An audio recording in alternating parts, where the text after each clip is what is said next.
Assalamualaikum warahmatullahi wabarakatuh. Alhamdulillahirrabbilalamin. Pada hari ini saya mendapat kesempatan kembali untuk memaparkan sebuah materi. Jadi materinya memang sudah saya jelaskan dari video kemarin. Hari ini saya akan memberikan solusi dari sebuah permasalahan dari Mbak Salistia Alvina. Permasalahan tersebut masih ada sangkut pautnya dengan materi tentang investasi kebaikan untuk berlipat ganda kemarin yang telah saya jelaskan. Jadi permasalahannya yaitu bagaimana sih solusinya ketika ada seseorang yang ingin bersedekah namun tidak mempunyai penghasilan lebih. Penghasilannya itu hanya cukup untuk kebutuhan sehari-hari. Jadi saya akan sedikit menjelaskan kembali tentang investasi kebaikan amal soleh. Investasi kebaikan untuk berlipat ganda. Jadi investasi kebaikan menurut saya itu tabungan kebaikan, atau kita itu melakukan kebaikan untuk mendapatkan amal tersebut. Jadi investasi kebaikan itu merupakan tabungan amal buat diri kita sendiri.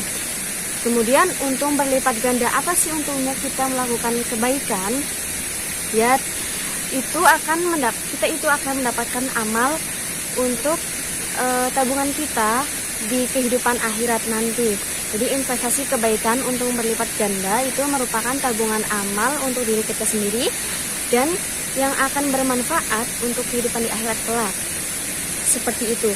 Kemudian permasalahan ini bagaimana solusinya ketika ada seseorang yang ingin bersedekah tetapi tidak mempunyai penghasilan lebih hanya untuk kebutuhan sehari-hari.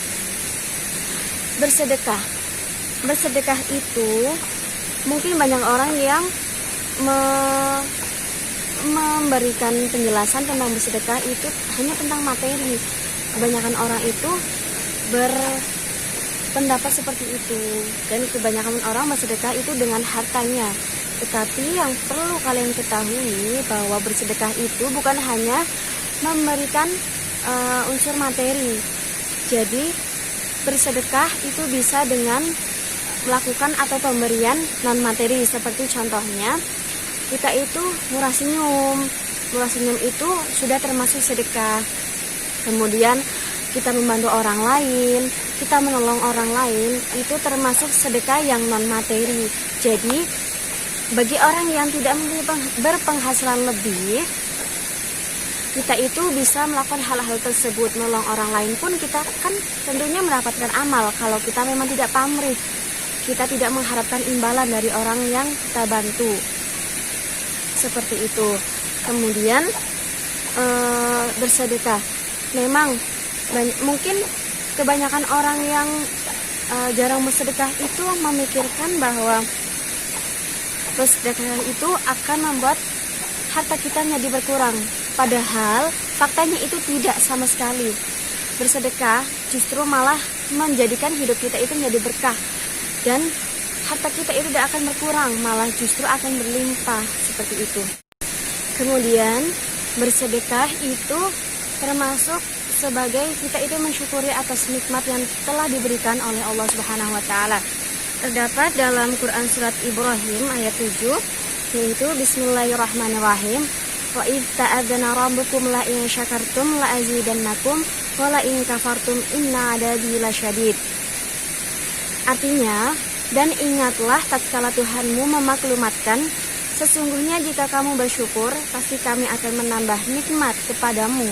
Dan jika kamu mengingkari nikmatku, maka sesungguhnya azabku sangat pedih. Quran surat Ibrahim ayat 7. Berdasarkan ayat tersebut, maka ayolah, marilah kita mensyukuri nikmat yang telah diberikan oleh Allah, yang tidak dapat kita sebutkan satu persatu. Jadi investasi kebaikan itu bisa dengan bersedekah.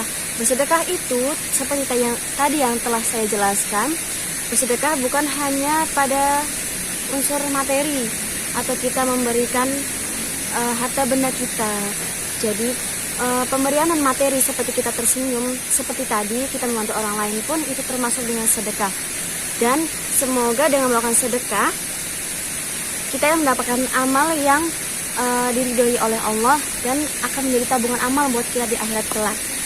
Jadi kata-kata dari saya, pesan dari saya, sedekah tidak akan menjadikan hidup kita menjadi susah, tapi sedekah justru akan membuat hidup kita menjadi berkah.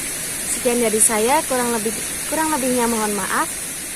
Wassalamualaikum warahmatullahi wabarakatuh.